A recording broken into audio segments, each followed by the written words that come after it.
ជំរាបសួរពុកម៉ែបងប្អូនទាំងអស់គ្នាធ្លាប់ឆ្ងល់អត់ហេតុអីក៏រោងចក្រចំណីអាហារនិងរោងចក្រគ្រឿងសម្អាងប្រើប្រាស់ថ្នាំលាបផ្ទៃបាតអ៊ីប៉ុកស៊ីដោយសារតែផ្ទៃបាតអ៊ីប៉ុកស៊ីរឹងមាំហើយធន់ទៅនឹងសារធាតុគីមីហើយមិនត្រឹមតែប៉ុណ្្នឹងឯងថែមទាំងងាយស្រួលក្នុងការសម្អាតដូចគ្នាចោះចង់ដឹងអត់មុននឹងយើងប្រើប្រាស់ថ្នាំលាបផ្ទៃបាតអ៊ីប៉ុកស៊ីហ្នឹងយើងត្រូវដឹងរឿងអីខ្លះតោះថ្ងៃហ្នឹងយើងមកដឹងទាំងអស់គ្នាទី1គឺតកតងទៅនឹងសំណើមផ្ទៃ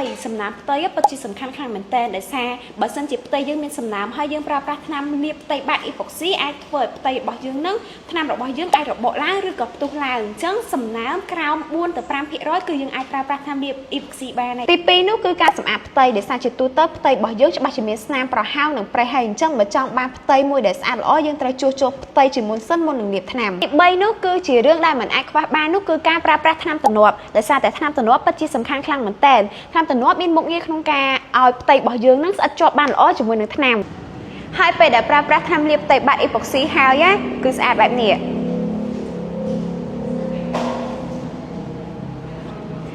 តែឈប់សិនមិនមែនមានតែថ្នាំលាបផ្ទៃបាតអ៊ីប៉ុកស៊ីណាថ្នាំសេមេត្រូក៏យើងមានថ្នាំដៃក៏យើងមានជម្រាបទឹកក៏យើងមានដូចគ្នា